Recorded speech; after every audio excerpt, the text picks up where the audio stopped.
Welcome to Film at 50, a podcast that celebrates semi-centennials in the world of cinema. I'm your host, Brian Rowe, and I'm very thrilled to welcome Karley Pardue to the podcast today to talk about Night of the Lepus, starring Janet Leigh, released 50 years ago in July of 1972. How are we doing, Karley? I'm doing great. I'm excited to be here. Thanks so much for being here. I love horror films. I know you love horror films. The month of June on my podcast is a month of terror. The summer of 1972 had some pretty, decent amount of horror films like Ben, like the Abominable Dr. Phibes sequel, Dr. Phibes Rises Again with Vincent Price, and the release of the great Alfred Hitchcock's R-rated 1972 thriller Frenzy. I don't know if you've seen Frenzy, but Alfred Hitchcock is one of my favorites. And some people don't know that, like, at the end of his career, he made an R-rated film at the very end. I didn't know that. I'm really intrigued now. Yeah.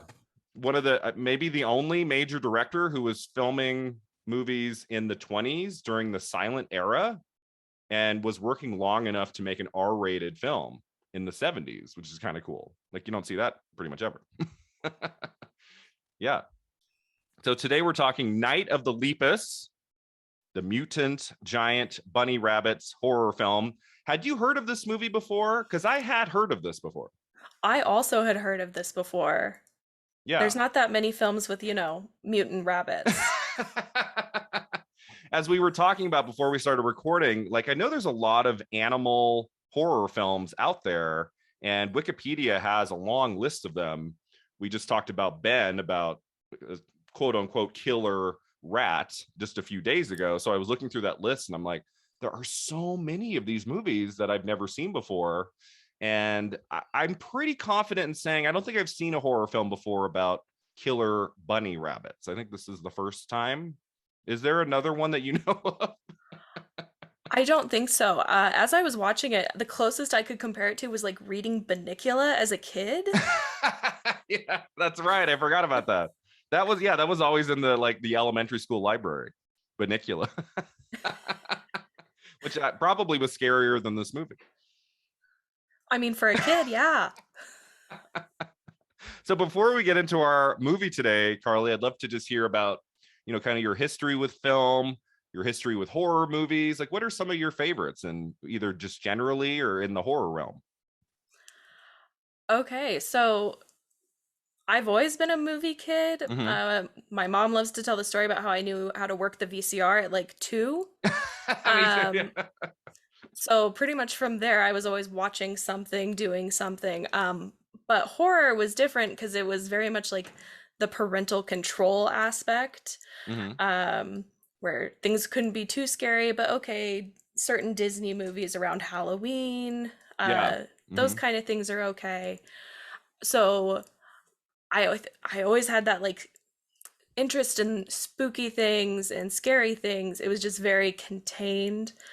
Probably until I pinpointed around 2009. Okay. So, That's when it went in another direction. yeah, because I was homesick and I did like I was homesick for a couple days and I did a triple feature-esque of Jennifer's Body, Sorority Row, and the Clive Barker adaptation Dread. Oh, okay. Very cool. And that just kind of like flipped a switch and I was like, oh, it's not all like 1970s slashers Mm. or ghosts or those kind of things. It can do so much more in terms of what can Oh, interest yeah. me. Yeah, that's why I'm so passionate about the genre, because there are so many different things you can do with horror films. And I feel like it's the one genre where, whether the movie's good or bad, they're almost always entertaining, which I appreciate. Like, a horror film can just be really terrible on every level and you're still having a great time. That you can't say that about a comedy. The comedy's not working and it's not funny, you're just like in misery. Yeah, that's true. And they're both kind of like emotional affect genres where Mm, it's like if you're not laughing, it's not really a good comedy, and if you're not scared, it might not be a good horror, but everyone's going to have different opinions on what yeah. works for them. Hmm. Yeah, and another interesting thing, especially like on the film level with horror, like every few years we get a new shift, like a new different wave of horror films that don't really resemble what we got 5 years before. And that's even the case here in the early 70s. They're Mm-hmm. really not that scary between like 69 and 72. Before we get to The Exorcist in 73, there is kind of a tameness to most horror films that I've looked at for this podcast. A lot of them are, like they'll have some blood in it. Oh, now we can have blood since the MPAA got started in 68.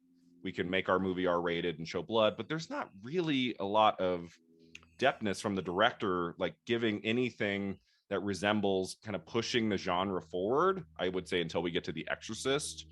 And then you look at, horror films of the 80s versus the 90s and the 2000s. Mm-hmm. There's just always like a different look and feel to them. And that's what's so exciting about the horror genre now, because now it's like we're kind of going back today to more of that indie feel of like this, the late 70s and some of the older horror films. Like now I feel like there's really just a great appreciation from directors for the genre, and they want to push it as far as they can. And so there's been really some exciting horror films now. Yeah, I totally agree. I write about different eras of horror on my blog, and Oh, I cool. usually pinpoint this change you're talking about in 2010-ish, Yeah. because we get some early ones like Tucker and Dale versus Mm-hmm. Evil, or The Cabin in the Woods. Right. And I think we get more of that like indie feel you're talking about when around 2014-15, when you get Mm-hmm. like It Follows or The Witch, Yeah, the Babadook. um, Mm-hmm. and The Babadook. Yeah. Uh, so it's very much, I agree. I call it the Renaissance because it's Mm-hmm. very much that like 70s, 80s Yeah. vibe of let's do a lot Mm-hmm. of things and they'll all be pretty decent quality. Yeah. Um, Instead of kind of the post Scream like throwing spaghetti at the wall and like Yeah.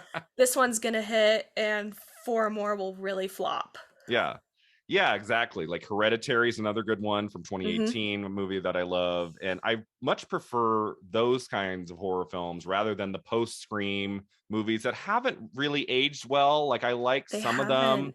Like a great example is I Know What You Did Last Summer, which was a great Oh. movie when it came out, but you watch that 25 years on and it's, a little shaky. Mm-hmm. Uh, and then it goes into those horror films of the 2000s where it was all about torture porn and just like really gruesome, bloody, just to kind of just for the effect, right? Like the Saw sequels and things. I was not a fan of those. The Rob Zombie Halloween kind of thing, and I feel like those movies you can't really even watch today. Like they're just not very entertaining. Versus a lot of these older films from the 70s and 80s Mm-hmm. that hold up, I think, a lot better. And I think that'll be the case with the films of the last 10 years or so that kind of push the genre forward into new territory. And it's about, they're more thought provoking. They're not just about horrifying you, which can kind of get old really fast.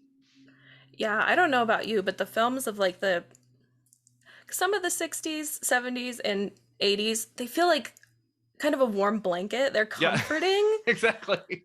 Um, I think a lot of it is like it's those practical effects versus Mm-hmm. special effects. It's the direction, it's the familiar tropes in certain ways, where you're like, I know what's gonna happen, but it's still gonna be exciting. I know. Um, Whereas, yeah, I think in the early 2000s, especially, people got so excited about CGI, and we had like that split effect where people were constantly getting cut in half. Right. Um, like I love 2001's 13 Ghosts, but Okay. Yeah. I'm also like it is full of early 2000s tropes. I guess that was like a remake before all the remakes came, starting with like Texas Chainsaw Massacre and Dawn of the Dead, and that like 7 year period where we just got a remake of everything. Yeah, 13 Ghosts is not as well known. That uh old film. because they also did the like shot for shot remake of Psycho, and then Yeah, the House on Haunted Hill, yeah. Speaking of as Janet Leigh, yeah. the shot for shot remake of Psycho. What are your thoughts on that movie, the Um, 1998 Psycho? so I'll be honest, I've only watched the shower scene, Okay. um, for research purposes, um, Okay. and I'm planning on watching the whole thing, but it's a different, just from the shower scene, it's very much a different vibe. Right. It's Just scene by by adding scene. color. Yeah, I mean, I think if you're going to remake Psycho, you have to shoot it in color. I mean, if he had made it, Gus Van Sant, the director, had made it in black and Hmm. white and had it look the same, it's like, what are we doing?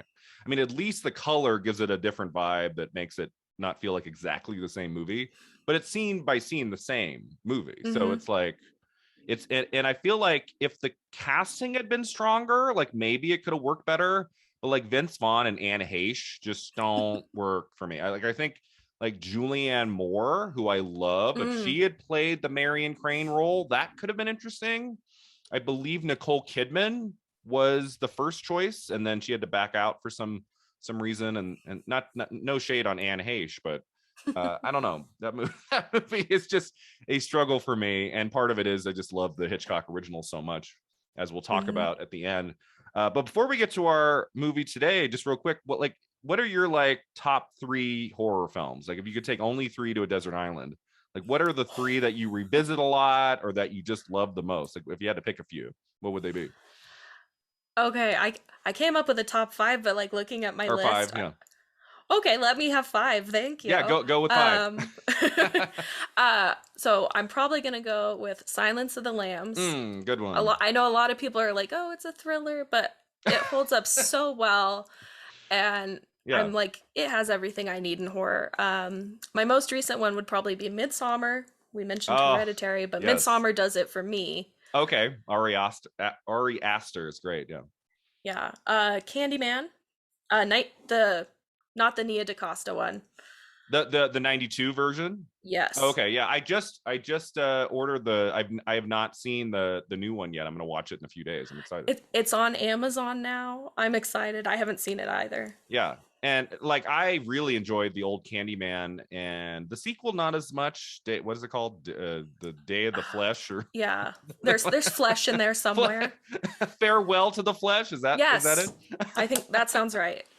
But yeah, I feel like there aren't a whole lot of Candyman movies, and it's been a long time. So I'm excited to see the newest version. But yeah, I think the original from '92 is fantastic. Yeah. Did you know Jennifer. about that movie, real quick? Virginia Mhm. Madsen. If Virginia Madsen had said no, Sandra Bullock was second place. That could have I been can't even Sandra's imagine that. big film leading role debut. Could have been Sandra Bullock in that movie. I can't. I'm gonna have to sit with that. I can't even imagine that. She's one of my favorites, and her whole career I was waiting for her to do like a scary movie. Like she's never really done one. It's not, I don't know if I'd call it a horror film, but I was very excited to finally see her do one kind of like that, and that was in Bird Box in 2018, Mm. kind of like a supernatural thriller, because she had done pretty much every genre except for horror. It would have been really weird to see her in Candyman. That would have been an interesting start to her big career. I don't know if that would have pushed her into doing some more horror films in the mid 90s. I don't know. I don't know. I mean, We'll if you never if you know. look at it a certain way, if you squint, maybe While You Were Sleeping could be a horror film. While you were sleeping under the hands of a different director, it could have been like an R-rated horror film for sure. It's like a home invasion, but it's a family. It's like one of those movies that all she has to do is just say a sentence and the movie's over. But she just can't get it. I'm not his fiance. Oh, I can't say it. They're so nice. Yeah. All right. So cool. Anything else that you love? So I love Midsommar is great. I have not seen it a second time because it disturbed me so much. I haven't really wanted to revisit it, but I think there's a director's cut on Blu-ray, A like a longer 3 hour version. director's cut. It is Okay, I need to watch that. what I like so much about Midsummer is from the screenplay to the theatrical cut to the director's cut, it's almost like a different film-ish on each level based Yeah. on like what is included or not.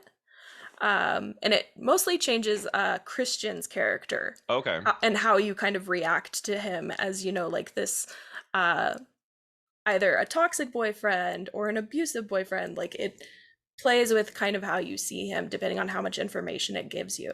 So you prefer the director's cut, the longer one? I think if I'm gonna sit down with it, yeah. Go with the long. Um, What was the yeah, theatrical cut? 2 hours 20, something like that.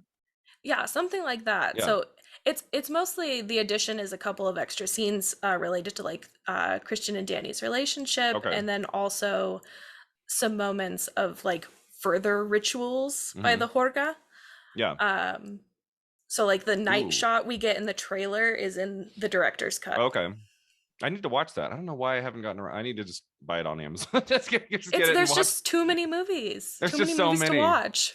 Yeah, that's fantastic. Yeah, so Midsommar. Anything else that you love in the horror realm that you haven't mentioned yet? Jennifer's Body and Jennifer's Body. Rosemary's Baby. Ooh, that'd be a double feature. Rosemary's Baby followed by Jennifer's Body. It would be interesting. They both have kind of a loss of self to the Hmm. monstrous in a certain way, and definitely consent issues. Oh, okay. My memory of Jennifer's Body was I went on a date with a very cute boy, and when it ended, he turned and kissed me on the mouth, and I was like, I love this movie. That's the power of That's scary that's my movies. memory of Jennifer's Body. They bring people together. I'm sitting there watching. I'm like, I wonder if he likes me at all. And then he just like looked at me when it ended and he kissed me, and I was like, I have found my soulmate, but didn't last very long. But that's okay. We had that night.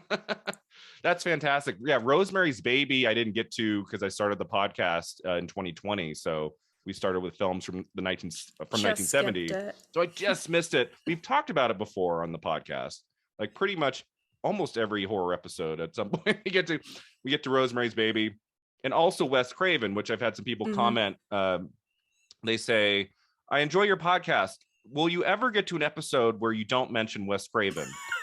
No, And not this one. He usually comes whenever we're talking horror. He's my like favorite horror director. And he's I one worked of for his mine. company back in the day, and I met him once, and he's just fantastic. So usually he creeps into the conversation at some point, unless we're talking about like a comedy or a drama or something. Maybe not, but You could still sneak it in there. I'll sneak it in. Just like halfway through a sentence, I'll go, Wes Craven. All right, let's get to our movie today, Night of the Lepus, which lepus is the Latin word for rabbit. I don't know if Night of the Rabbits would have been a better title. Like there is something intriguing about Night of the Lepus. I feel like the general viewer wouldn't know what that means. And in doing my research, I found out that the advertising for this movie in 72, it never showed a rabbit in the trailers and the TV commercials. They didn't want audiences to know that the killers, the villains were rabbits, because they thought that would turn them off. So yes, so let's like deceive everyone into thinking it's something it's not, so that when they sit down, they're even more disappointed. That's a great idea, right? See, but modern audiences would love that. Everyone complains we're being shown too much Yeah. now. Uh, so you get into the theater for this movie and you're like, it's rabbits? Do you like watching trailers? I enjoy trailers, but I find, especially with horror films and things, like especially the ones like I'm really excited to see, I try to avoid watching them because I feel like we're shown too much, as you said. I am a trailer addict. Um, I will, if I find a good one, so like when the trailer for not really horror, but kind of adjacent, Promising Young Woman came Oh, out right. in 2019, like December of Yeah. 2019. I Yeah. rewatched that trailer and then the movie kept getting delayed. And I Hmm. was like, I need this movie that used a classical version of Toxic in the trailer. But yeah, I agree. A lot of, if I hear a certain trailer has shown too much footage, I usually avoid it. Otherwise, I'm like, I love the way they're composed. This probably comes from like Yeah. my days as like an early YouTube video editor. Oh, Um, yeah, yeah. Hmm. I'm just like, I love when they choose to tease the music, if they choose to use music. I know everyone kind of has split feelings about like slowed down classic pop song that's now creepy. I'm like, I enjoy it. Yeah. Yeah, Um, there's a trailer for the new Elvis movie directed by Baz Luhrmann that otherwise I wouldn't. I would want to see it because I love Luhrmann's work, Love Lerman. but I wouldn't be like ecstatic. But that trailer, I mean, I'm almost like tearing up at the end of that trailer. The way that the music matches the shots and the way the music keeps building before we get the title Elvis, it's like, oh my god, this is amazing. like trailers in 2.5 minutes, when they have the right touch and the right Mm-hmm. edits, I'm like, it can be really powerful in 2.5 minutes. It's pretty amazing, but I still try to avoid them. But when you see it, when you go to a movie, and it's like, I'm not gonna turn. I'm not gonna like look away if they're playing. But I have. So we're recording this towards the end of May, and later today I am seeing the movie Men by Oh, Alex Garland. I have avoided every trailer, every review. I don't know what the movie's about. I know Jessie Buckley is the lead female, and it's directed by Alex Garland, who made Ex Machina, one of my favorite films of the last 10 years, and Annihilation, another great one. I am seeing it in about 4 hours. I don't even know what it's about. And I am so I've excited. seen the trailer and I couldn't tell you quite what Okay. it's about. They did a really good vague trailer. Yeah. That's what so I tweeted about this a few days ago, and someone said, "Oh, you can watch the trailer. It doesn't give away anything. It doesn't tell you what the movie's about." So I'm like, "Oh, okay. Well," but I was like, "I've made it this far," so I'm like, I don't know what I'm getting into, and that's really exciting. 95% of the time, when I go to a movie, I sit down, I know kind of what I'm getting, and that's not the case today with Men. I don't know what I'm getting. I don't think anyone knows what they're getting with Men. Um, but no, I think that's a refreshing take because a lot of the times when I actually go to the theater, I've seen most of the trailers by that point. So Yeah. I'm just like, oh yeah, there's that one, and that one, and that one. So you have kind of Oh, like yeah, I hate that. the intentional fresh eyes of like yesteryear. Those rare, yeah, those rare movies growing up where they would push it 2 or 3 times, and so you'd watch the trailer for a year and a half. Like you just, it would just always be playing because it was supposed to come out in April, and then at the end of March they pushed it to October. So then from April to September, you're still seeing the trailer before every movie, and you're like, okay, enough. You know, at least give me something new. Give me a new trailer. You know, if you're gonna do that. Top Gun, which will have come out by now when this drops, that was shot in 2018 and was to come out in the summer of 2020. And then it just kept getting pushed because, as I found out recently, which makes sense, Tom Cruise refused to have the movie go to streaming. He's like, this is going to open in theaters when everyone can go. And that's why it just kept getting pushed every 6 months, every 6 months. Hmm. Finally, we get it Memorial Day weekend 2022, 4 years after they started shooting, which is crazy. I don't know if I saw the trailer like all the, but I want to say 2 years ago or something, they were showing It, footage from the movie, a lot of right? people are like, didn't that already come out? And it's like, no. I know. And I can understand Tom Cruise's feelings. Like a lot of directors and people in film over the past few years have talked about, I don't know, the value of premiering in a theater versus Right. on streaming. Mhm. Um, like I just watched Chip and Dale Rescue Rangers last night. How was that? Um, Entertaining. And part of me is like, this would have been so much more fun in a theater. It Mm, felt like a theater movie. yeah. And I just wondered why they didn't even give it a shot for like a couple weeks. I've been really disappointed in Disney not releasing Pixar films in I theaters. know. And they've been so good. Luca was my Oh, second or third favorite film of 2021 and was one of the most beautiful movies I've seen in the last 5 years. And I'm like, why couldn't I at least, even for a week or two, why couldn't there be an opportunity for us to go see that in the theater? Would have been an amazing theatrical experience in the summer of 2021. yes. And it was so refreshing because it was like a small stakes movie. Yeah. Like, we got to get the Vespa. We gotta Uh, get the Vespa. um, and I like, I saw it and then I watched it again the next day because I was like, I Yeah. have to just have this. There was And yeah, something weird. Yeah, there was something weird in my mind, like, oh, it's dropping on Disney Plus. It's not going to theaters. There were movies coming out in theaters in June of 21. hmm. Like that, like we finally had success with The Quiet Place Part 2, and movies were making 50 million plus, and like that Fast and the Furious 9 came out. So it's And not they like were no, releasing Marvel films. yeah, it's not like they were it's not like they couldn't have released Luca in the middle of June 2021. Hmm. And so when I put it on, I was like, oh, this will just be like a mid-level Pixar. It'll just be okay. And I was like crying at the end. I thought it was the most moving story, just gorgeously rendered. I'm like, this should be in theaters, Pixar. What are you doing? Hmm. And Night of the they Lepus went to theaters, Karley, but not Luca. What's that about? well, I don't think they quite had streaming, but it feels like a drive-in movie, right? Like there's a scene at a drive-in, and I'm like, can you imagine if you saw this in a drive-in and you're like, I'm here too. Yeah, to go see a movie at the drive-in where the whole thing is set at a drive-in. That would be interesting. Yeah. Isn't there a movie the last 5 years called The Drive-In? I feel like there is one called The Drive-In, like that's a horror film or something.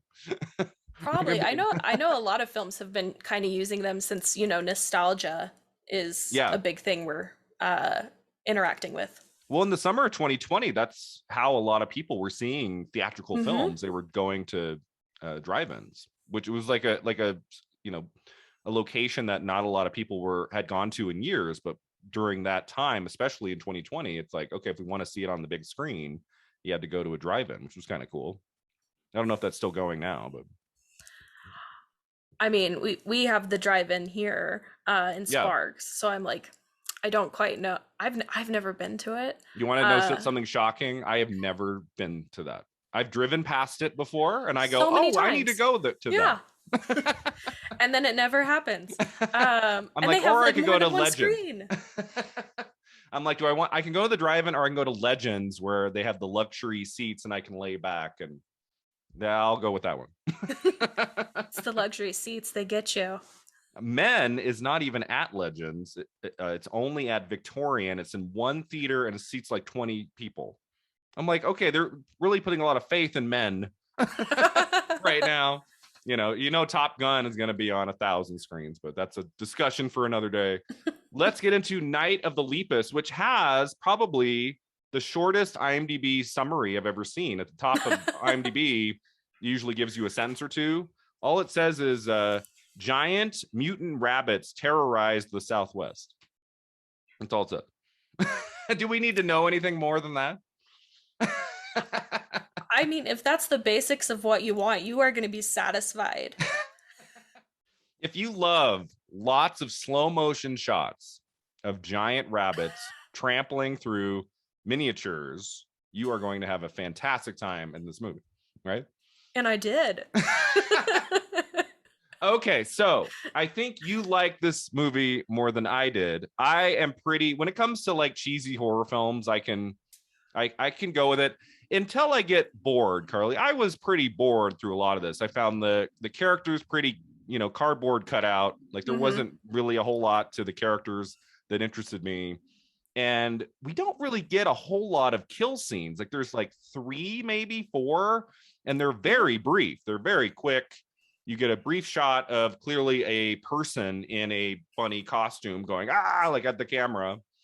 I liked a few of the kill scenes. There was one where they go through the glass, like a Mm, general store. yeah. Like that's probably the most effective 5 seconds of the movie.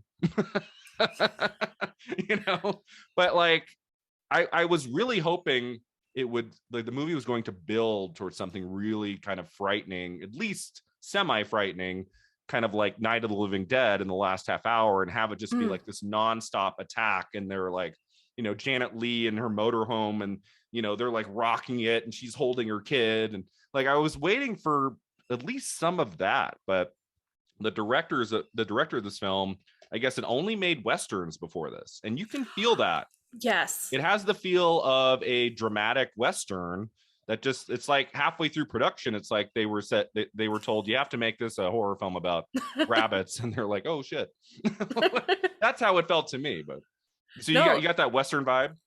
right from the beginning, like right after they did kind of the newsreel footage, and we start out with like our archetype of the cowboy, the rancher, right? Yeah, Out on uh his ranch, and yeah. his horse's hoof gets caught in a burrow. I don't think they're called burrows Oh for yeah, that's a rabbits. sad scene where the Uh where the horse gets his, like, was it leg broken or yeah, his leg breaks, and the rancher just like shoots just him, and shoots I'm it? like, Oh. this is a western. This is a western. And then he just like walks back home. He's like, yep, had to put the horse down. What's for Yeah. breakfast? He's like, Yeah, it just very much felt western in a certain kind of the same, not quite the same way like The Hills Have Eyes. We're gonna go back to Craven here. oh, we have to get to Craven. Yeah. The Hills Have Eyes feels western in that sense, where like Mhm. that family's going to like look for silver at this mine, right? Yeah. That's the whole reason they're driving out there. Um, this is kind of the same thing, where it's like protecting this piece of western land from an invasive species, even though rabbits aren't quite invasive to like the US. Um, they keep talking about Australia, and I'm like, Australia rabbits were an invasive species. They came on the boat. Oh, right. That's a great movie to compare this to because I think The Hills Have Eyes succeeds in almost every way that Oh, this so other good. movie doesn't. Like, you really care about that family. And when they are being terrorized, when those Mm, mutant cannibal guys like bust into their motorhome and start attacking them, and two of the women get shot, like it's yeah. terrifying. You're like, oh my God, this movie's going there. Like, we're going to start killing members of this family. So I was waiting in Night of the Lepus for something like that, like with Janet Leigh's character or like someone that we've gotten to know a little bit. Like maybe they're put into peril in a way that we think, oh, maybe she'll I either wanted get that injured kid or. in peril so bad. I was like, this is all your fault, small child.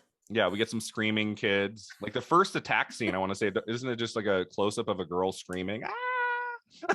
I I really liked the way that one was cut though, because it still kind of hid what had happened to the rabbits, so you Yeah, couldn't tell they were giant.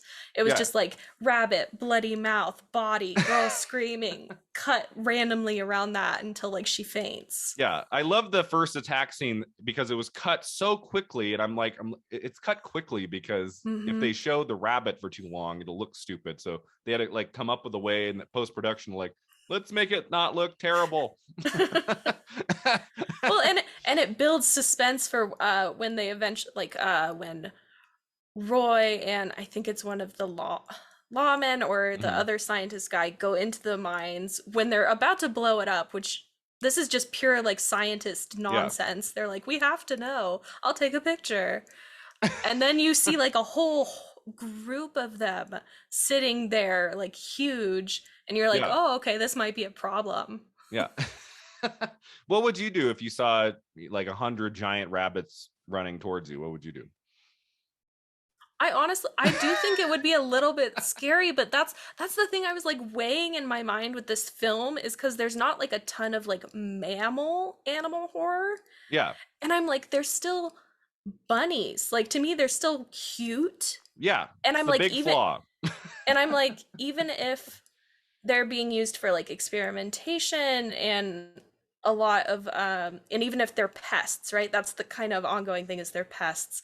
I'm like, to me they are still cute bunnies, and I'm like, I still feel bad when they get killed. Yeah, that for me the big flaw of the movie is that the director needed to try to at least try to make them more menacing and more terrifying. And for me the whole time whenever like someone would shoot at the bunny rabbit and like blood would squirt out and you'd hear that like that yelp, Oh. that squeal, Mm-hmm. I was like that was painful to me. I don't like animals Mm. in pain in any. And there was never, if there had been like more of an effort to like change their looks in a way to make them more like disfigured and Kind of like scary. Cujo. Yeah, like they're like Cujo's a great example of like, yeah, we're ready at the end of that movie for Cujo to be put down. Like he's on another level of just gone Mm-hmm. and terrorizing that mother and her child. And like you really feel their pain and panic. And I never felt in Night of the Lepus like real terror for any of these main characters. And so I was like, I at one point I wrote down uh rooting for the rabbits. I don't know. I just like I never really. Janet Leigh is an actress I adore. We're going to talk about her career at Yes. the end, and she's trying. Mm-hmm. But I'm like, they've given her almost nothing of interest to say. There's no quirks to her No. personality like she has in so many other movies, and she's just playing like good mom. Like, and it's just like, Good come on, mom, science assistant. science assistant. And I don't know if this bothered you. Sometimes it makes a movie more entertaining, but the movie takes itself so seriously. Like they talk about there are mutant rabbits, they are on their way, and they're just saying it so serious. I'm like, come on, you can like wink at the camera a little here. This is ridiculous. Yes. I saw some other reviews where they talked about that in terms of like this is very much a B movie, right? Yeah. Killer rabbits, B movie concept. But it takes itself too seriously in its execution where you're kind of like this does not jibe quite. And I think that's where later on when I have my recommendations, that's what I struggled with because I was like there's either movies that have a weird concept and are don't take themselves seriously, or they have a good concept and are following that Yeah. through seriously. Like Um, I love bad, bad horror films, ones that yeah. were they maybe even the filmmakers tried to make it scary and worthwhile and it just failed. I mean, Hmm. one recent one I saw for the first time was Silent Night, Deadly Night Part 2, which is just the most ridiculous movie. It is so wonderfully entertaining from beginning to end. I would give it like 4 stars. It's just like, I feel like a lot and of, it's terrible, but it's great. yes, I feel like a lot of Christmas horror Chris, is like, if that's a subgenre, that's kind of its own thing. Where you're just kind of like, Santa's killing people, okay. yeah, if you are a fan of cheesy horror films, find Silent Night, Deadly Night Part 2. It's the one pretty much probably everyone's heard. There's the scene where a guy goes garbage day, and then he Yep. shoots the guy. Like that's one of 20 hilarious scenes that are just it's just fantastic. And I read some of the reviews before I put this on last night, and it sounded like it was going to be cheesy, entertaining horror to the max. And I was like, that's not what this is. This is like Mm-mm. deadly serious Western filmmaker, like not knowing what to do in this genre that he was given. And he's like, I don't know. like how, like, it's not very well paced. At one point, we get No. a couple attack scenes at night. Like the Hmm. scene I was talking about, the woman at the general store paced pretty well that moment where she like looks out the window. Do you think she hears something? Huh. No, she walks back over, and then we get a shot coming out of the shadows. We see the rabbits coming, and then she walks back to the window, looks out, and then it cuts to a shot inside of a giant rabbit coming through the glass, and she screams, and blood goes everywhere. And I was like, that okay, that's good. And this was like maybe 40 to 45 minutes in, and I thought, okay, Hmm. here we go. Now it's going to get entertaining. Now it's the night of the lepus, and it's going to be like Night of the Living Dead style, where it's going to be consistent tension from now until the end. But then we go to morning, and there's like 5 scenes of them just talking again, and I'm like, what? They And just we didn't had want a to add an S on the title, Knights of the night. Lepus. I thought halfway through we were getting Night of the Lepus, and instead it was just like a momentary shock, and then we were back to more dialogue scenes with characters I didn't care about, and I'm like, oh come on, movie. It's like what, not even 90 minutes. I mean, it's barely 90 minutes. It's like if you're gonna make a movie like this and call it Night of the, like, we need to like make the second half like real time. Let's have the, I mean, the rabbits are coming into town. Like, why did we need to have another day scene? Hmm. I don't know. See, I earlier to the general store attack, I Yeah. liked the attack on the farm because I felt like it Okay. built tension really well because the Mhm. horses are getting scared and they're Right. skittish, and you're like, wow, these are rabbits the size of horses. Um, Were they supposed to be that big? Were they the size of horses? well, because then later on the horses escape, right? And they're running away, and one of them gets attacked by the rabbit. Is And that scene where they're like running like really fast, or I'm like, clearly this has been sped up footage, like they can't possibly be yeah, running them. it's probably yeah, probably close to that, but it's also like the guy who got attacked earlier by a man in a bunny suit, to be fair, is obviously traumatized at this Yeah. point. And he's like, I am not staying, I'm gonna leave. And then they like corner him and attack him again. Yeah. Um, Is this the guy who's completely mutilated, or is that another person earlier? There's I think that's like the produce truck driver okay. man, because like he had a whole leg off. I one of my 4 pieces of praise that I wrote down was the Four. shot 4. One of them was the shot of the bloodied up, mutilated guy on the side of the road with like a Mm, leg amputated, like, and I was like, whoa, movie! I did not expect a grisly shot like that. Like it I could tell in the early scenes, like, this is gonna be pretty tame. And I was like, oh, okay, go for it. Awesome. Like, he was like, I don't know what's going on with blood in this movie, but it's like as soon as they're attacked, it's like full on head to toe blood everywhere. I'm like, that was quite the, like, one movement of a rabbit's like slit through the throat or something. I don't know what's going on. well, okay, from real life experience, minimal to be fair, like small normal sized rabbits have very sharp claws Okay, and so it's the teeth. claws. So I'm like, bigger, more damage. Like you could just be holding them and they get skittish, and then like you have a gouge in your arm. So I'm like, yeah, everyone's gonna get torn up. That makes sense. They were just there for the But vegetables. that quickly though, in like half a second, there's blood just all over everywhere. I I think think it that would. was I for would think it would take effect. like 30 seconds for the blood to go.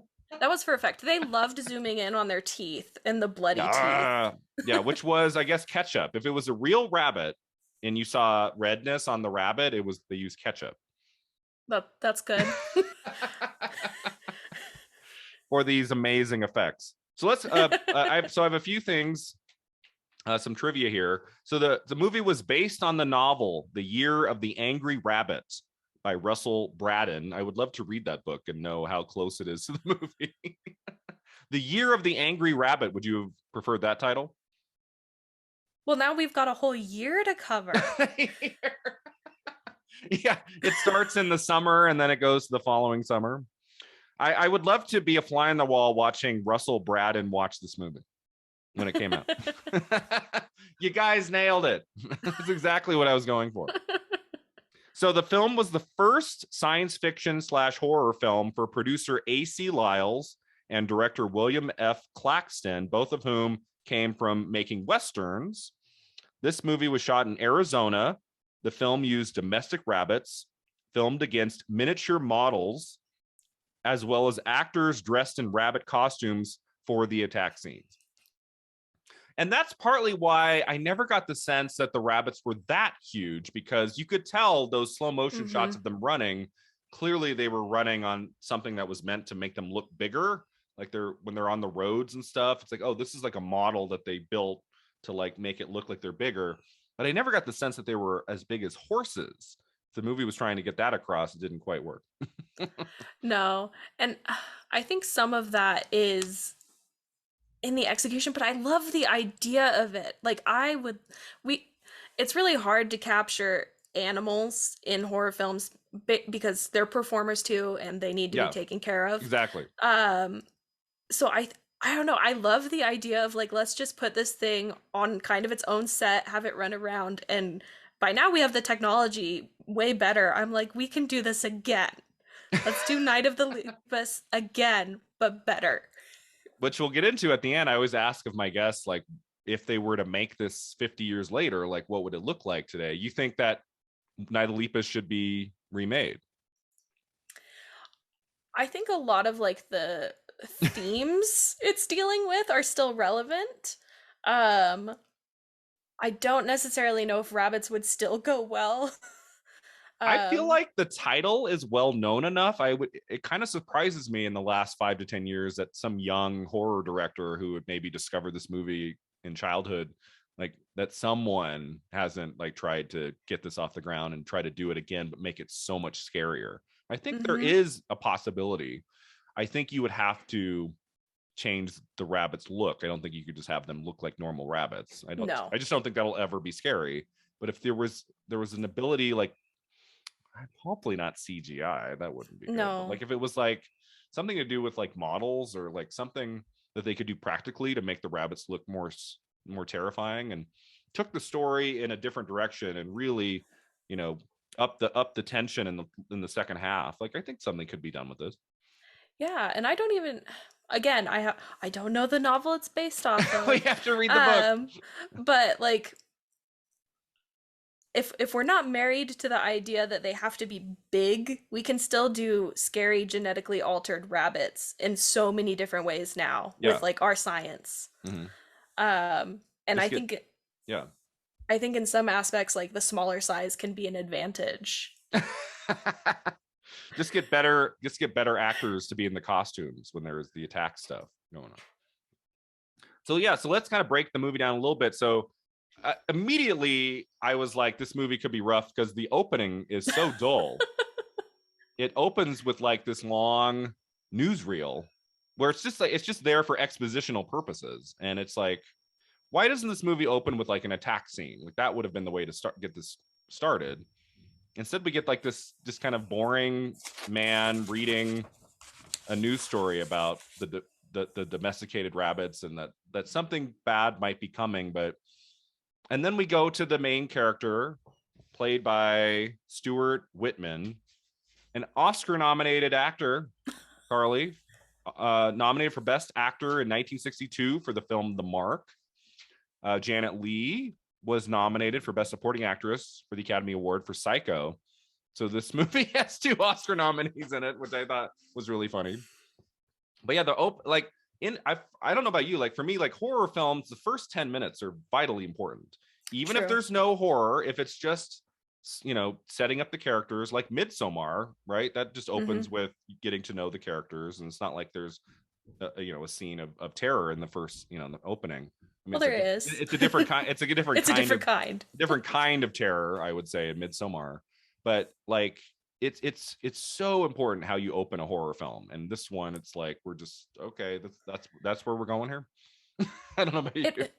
It felt very like 1950s B movie to me because it had like the newsreel where it's like, and today the rabbits are coming in and they're gonna get you.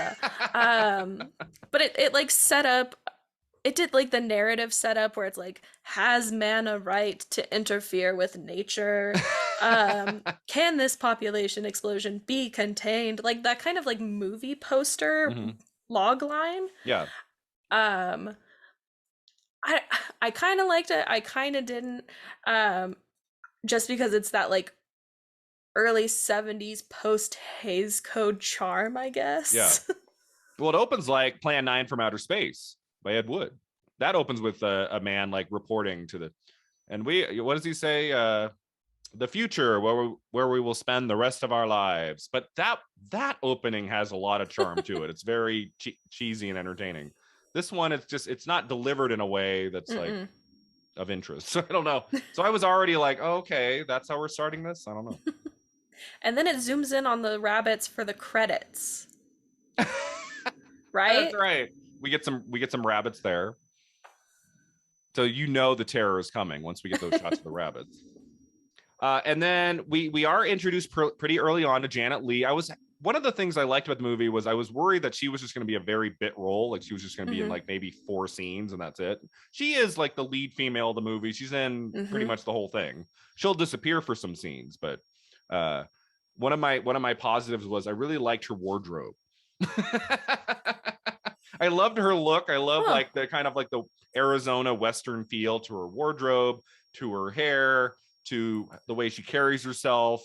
And I thought if the screenwriter had just done a better job developing her character, she would have been a really great, entertaining part of this movie. But there's just not a whole lot for her to do, which was disappointing.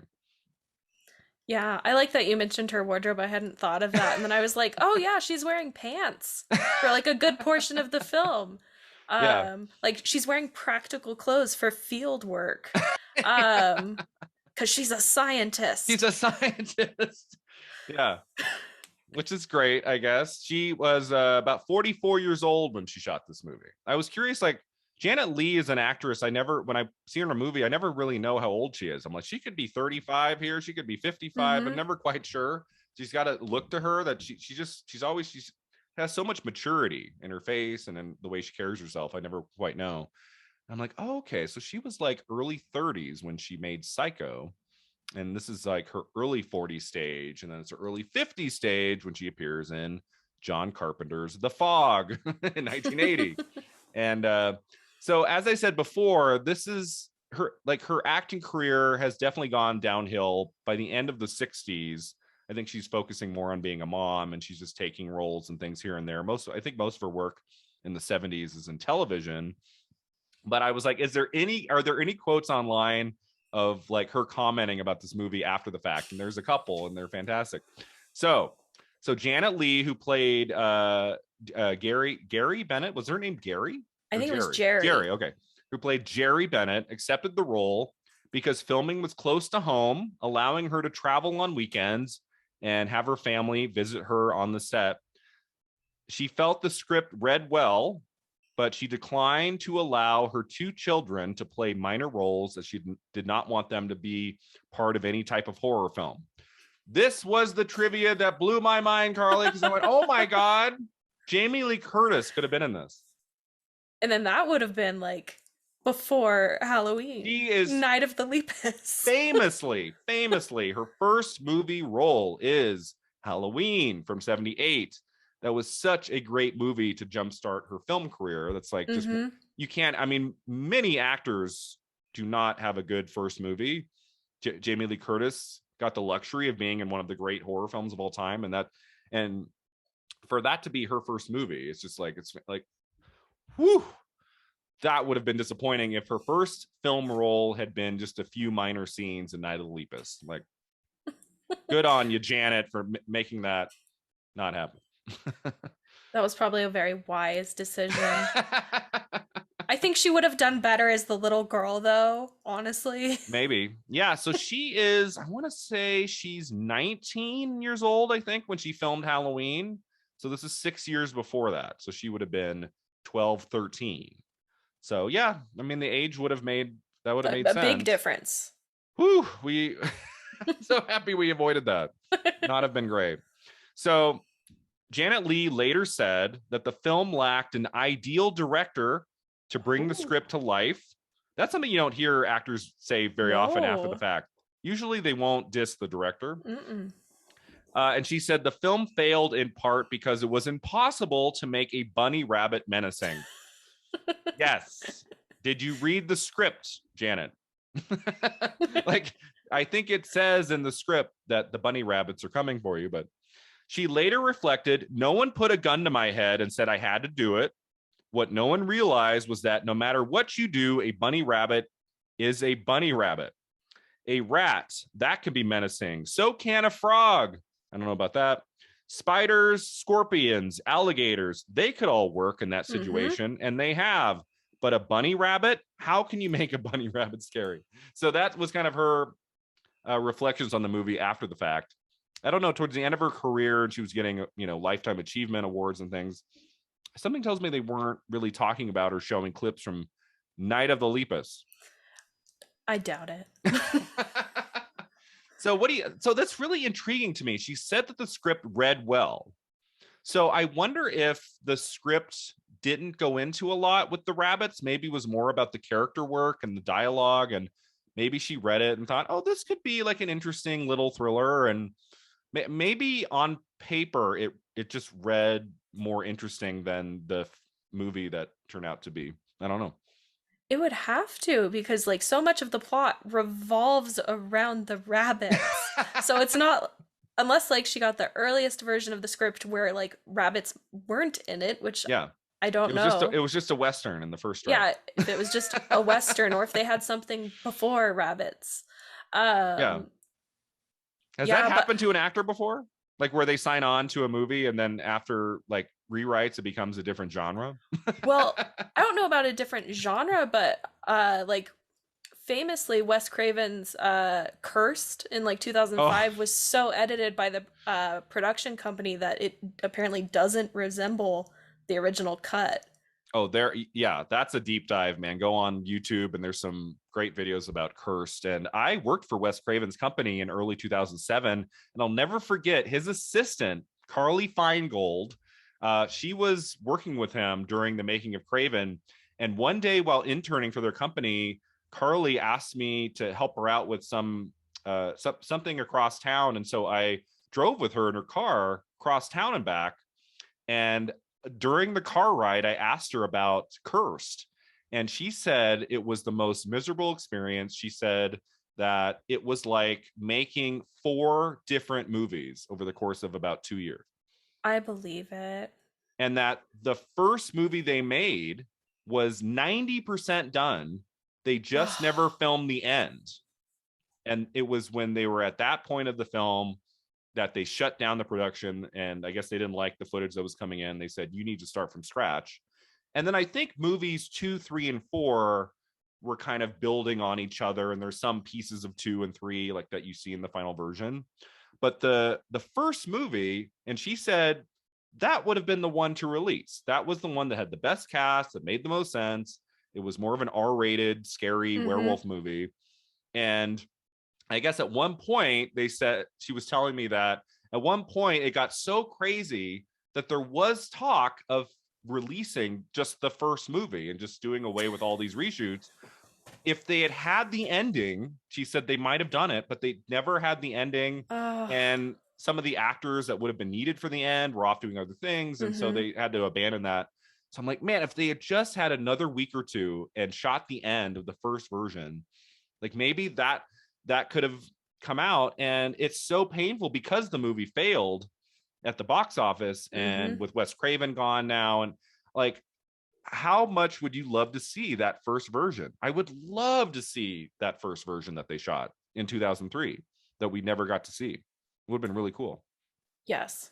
I think it would have been better. But anyway, you got me on the curse and I was like, oh, here we go. But so yeah, that's something I've never talked about in the podcast before. I actually had like a conversation in a car with someone who was there, and she was telling me all about it. And she said part of the reason that Wes Craven made Red Eye was that he was just so fed up with everything to do with Curse that he was like, I need to find something else, something better. And Red Eye, which came out the same year as Cursed, such a better movie. Great pairing of Rachel McAdams and Cillian Murphy. The chemistry. Oh, I love Red Eye. So good. But yeah, what were we saying about Curse? How did that really? You got me out of that track. I'm very good at that. In terms of the changes between like from what they read in the script and what, like, I don't think when Christina Ricci signed on for Cursed, I don't think she could have imagined like the eventual movie that would come out 2 years later. Yeah. So I mean, back to Night of the Lepus, I think with Janet Leigh, maybe it was that in her head, or what she'd maybe been told by the studio, the rabbits would be different. Oh, right. Maybe there was the assumption that they would change the look of the rabbits and not have them be, because I mean, she has a couple moments in the movie where she's engaging with the rabbits. We don't ever see them, I think, in the same shot as her. I think we might see a paw like go across her, like her face at one point. Like when she's got like the flare, she's like got the fire going and like, and it's like he's pushing the rabbits back, and there's that scene. I thought, oh, here we go. Okay, movie. Give me one 3-minute riveting tension, one scene of riveting tension where she has to like grab her kid and run into the motorhome and they're like rocking it or something. I'm like, okay, here we go. And then they just like that, like help comes, saves the day, and then she's just fine. And I'm like, oh, really? Come on. Give us more than that. It's a horror film. No? Well, I'm like, I don't know if it was quite as horrifying, but there was some good, it was entertaining. There's a lot of shots of slow motion rabbits. If you really enjoy rabbits, like you're going to get a lot of shots of them. At one point I wrote down, what did I write? where did I write about the rabbits? I'll keep looking for it. But I was like, how many slow motion shots of rabbits can we get in this movie? How many can we pack in? I mean, there had to be at least 100. Would you say 100? Does the slow motion make them more terrifying? Of them just like coming at the camera. I mean, when it gets to the 100th shot, because it's one of my praises was like the first 3 shots we got of that, I was like, oh, that's cool. Like you can kind of tell they're on miniature like roads and stuff, but that looks pretty solid. I like that. But then there's more and more and more and more, and I'm like, okay, a movie, come on. So let's see a couple other things. DeForest Kelley from Star Trek, this was his last non-Star Trek movie. So I guess everything after 72 in terms of films, that actor would only appear in Star Trek. Maybe after Night of the Lepus, he was like, I'm out. Let's just, like, if I have to do one, I'll do Star Trek. Yeah, let's go to the good sci-fi. A character I love. And then my last thing here is the critics were not kind to this movie, which is shocking. I guess there's like, I just was pulling up this image behind me on YouTube, and I guess like some comedians did a commentary track on Night of the Lepus, and there's like a 20-minute clip from it on YouTube that I'm probably going to watch when we finish talking here, because I feel like that could be a really fantastic commentary. 2 comedians talking about Night of the Lepus, I think could be more entertaining than the movie itself. I think might be probably good. But at the time, so Vincent Canby in the New York Times wrote a review of this movie. I'm actually surprised that this got covered in the New York Times, but okay. 2 Oscar-nominated actors. There probably was a meeting. They said, Vincent was like, "Do I have to review this movie?" And they were like, "2 Oscar nominees. Have you seen or heard of a movie called Psycho? Go. We want 2,000 words. Analyze the whole thing." So he wrote it was not an especially memorable movie and that it failed because of the rabbits. Thank you, Vincent. He said, despite attempts to make them appear huge and scary, that they still look like Easter bunnies. Yeah.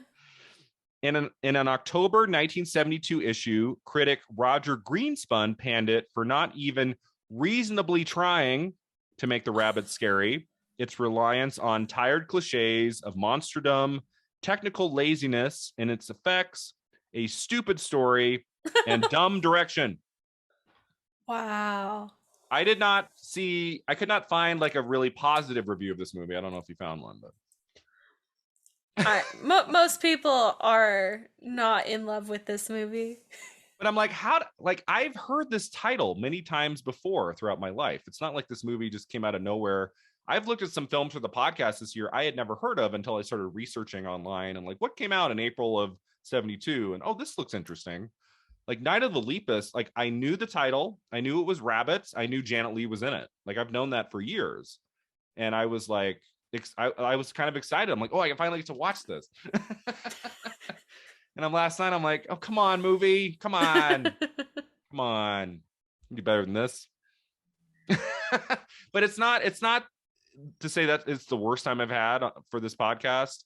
It's usually the case with horror movies. Like even when they're kind of lame, like this one is, they're still reasonably entertaining. It was a quick 90 minutes. I wasn't like looking at the time every 5 minutes or anything. I had a good time with it, partly because I thought it was building to something that would be okay.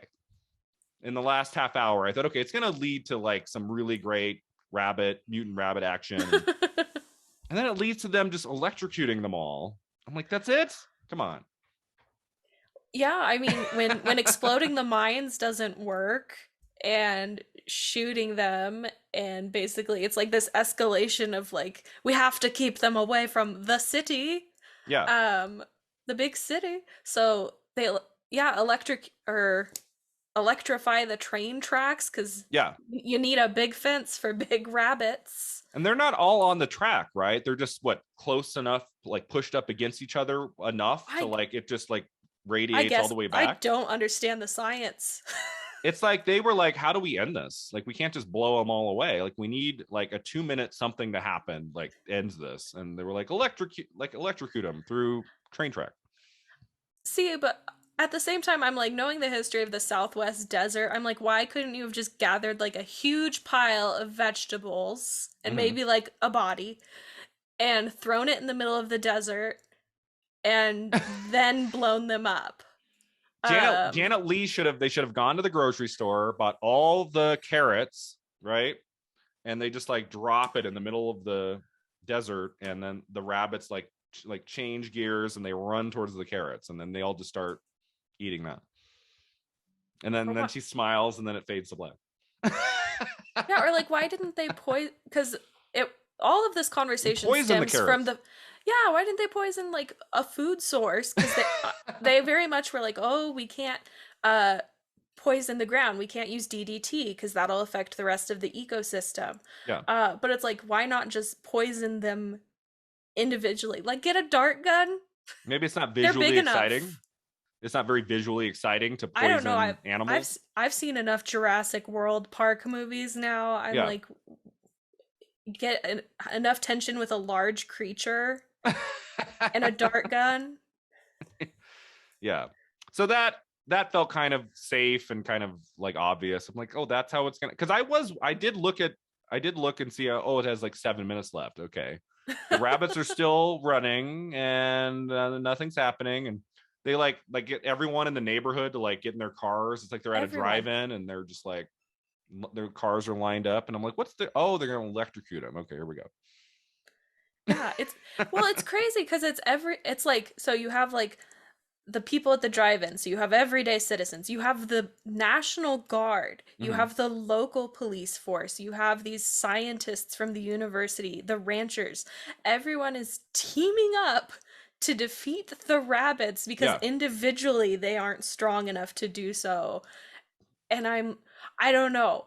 If this were like a giant kaiju monster movie, Yeah. that would be maybe interesting, but I'm like with rabbits, there was another way Yeah. probably. I think that would have made more sense if it was some giant creature that they just couldn't take down, and like a Godzilla sized kind of thing. And that would make more sense. But when they always still felt like these little rabbits that couldn't possibly, even cut you. I was like, so when they did, I was like, okay, they do have the power to just take you down, and in 5 seconds you're dead. So they do set that up in the first half, but even towards the end, I'm just like, oh, the cute little bunny rabbit. I really think it's because they're mammals, because they spent so much time closing in on like their eyes, and rabbit eyes are pretty like blank and Right. like I think I wrote down like Jaws, because you have that whole speech of like they're kind of like doll's eyes. Um so it was kind of that same affect you get in a lot of non-mammal horror films where it's like the eyes are blank. They're the eyes of a killer. There's Mm, no emotion behind it. But I'm like, at the same time, this is soft and cute. yeah. And it's big and soft and cute. Yeah. I mean, Even with the eyes of a talk about a killer. movie where the creature is menacing. Jaws. I mean, it's one of the great animal horror films ever. Just like that. I mean, that's a terrifying creature, because Hmm. you could see yourself falling into its mouth and being crunched to death, and it's not a good thought. The bunny rabbits, you're like, oh, what are they going to do? You know? I feel like I could defend myself. Yeah, the rats in Ben, which we talked about, which would have been last week's episode that will have dropped. I feel like the rats in that movie were scarier than the rabbits in this movie. And the rats weren't very scary in Ben. What's happening in 1972 horror? I don't know. Well, The Exorcist hasn't dropped yet. That's We're a what's year and a happening. half away to real terror, starting with The Exorcist, followed by Texas Texas Chainsaw Chainsaw in Massacre. 74.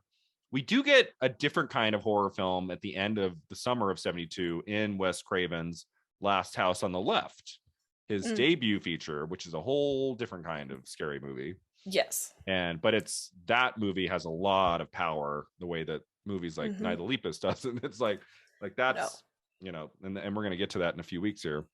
But yeah, I mean, the dialogue is cheesy. I mean, a lot of it's expositional. I wrote Hmm. down at the beginning, they say, lepus, that's the Latin word for rabbit. And then towards the end, a guy goes, attention, there's a herd of killer rabbits coming our way. Said with just no humor, just complete seriousness. I'm like, come on. But isn't honesty from the government so refreshing?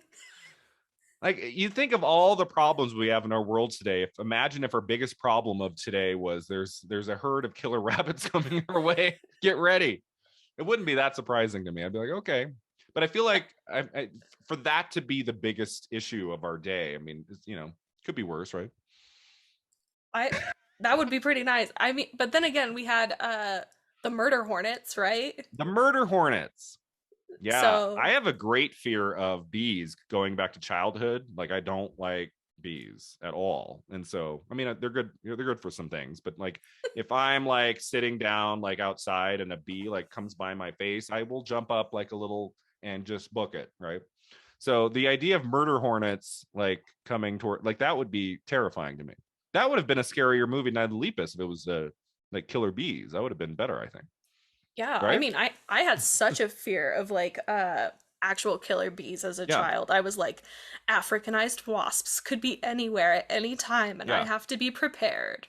And that's not one sting and they go down. They will just keep stinging you No. until the end of time. Yeah. So maybe take that and apply it to the rabbits. That's never, I don't think there been a really great killer bee horror film. I feel like they've made a couple, but I don't think they've made a really good one yet. I don't think so. I think the closest people get in terms of ick is like Candyman, where Oh, right. He's it's got the literally bees. it's literally being covered in bees and Yeah. like having them in your mouth and all of that. But yeah, I feel like insects for the most part, spiders accepted, are also hard to do. Right. Except worms. I get so grossed out by like all the worm ones. But I would love to see like a really talented horror director do a new version of the birds in kind of a way, but not have it be birds and have it be like killer bees, murder hornets or something. Like what if like just everywhere hornets started just coming down and started attacking humans? Like that would be, I think, done the right way, that could be a scary movie. If they, I mean, it'd be hard, right? Because I guess they would have to be CG. Like it'd be hard to do bees on film and have it be practical. So that could be kind of goofy. I don't know, maybe not, but I do think there is a possibility of that story to be done in a scary way. We got Keep a it whole subtle. wide world of creatures. Anything goes. Yeah. All right. So, anything else about the movie? I'm looking through my notes here. Any other scenes you wanted to mention? Any other character pieces? I like seeing Janet Leigh and her, as the assistant scientist at the lab, and they're talking about like what are we gonna do about this? And they're just so deadly serious. And I don't like. Was Janet Leigh capable of like of like just being super silly? I mean, when I think of Janet Leigh, I think of like a very serious actress. Hmm. She was in Bye Bye Birdie, which I saw once a long time ago. I want to say she's a little bit sillier in that movie.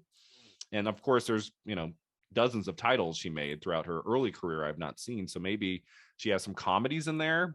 Because I would like to see her play comedy more. Like I haven't really gotten that chance yet. Yeah, gonna have to explore the full filmography. I'm gonna have to do what I do every year, Carly. Every year I pick an actor and I watch every film they made from beginning to end. This year I'm doing Cary Grant. Every year I pick Oh, I bet that's every good. year I pick one person, and like once every week or every other week I'll watch one of their films, and it's in chronological order.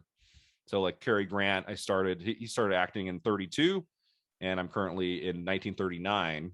I just watched Gunga Din and Bringing Up Baby from 38, which was so good. It was so good. And so Janet Leigh has enough. I'm like, maybe I'll do Janet Leigh down the road. I mean, that would be a good year to spend with Janet. I like her, right?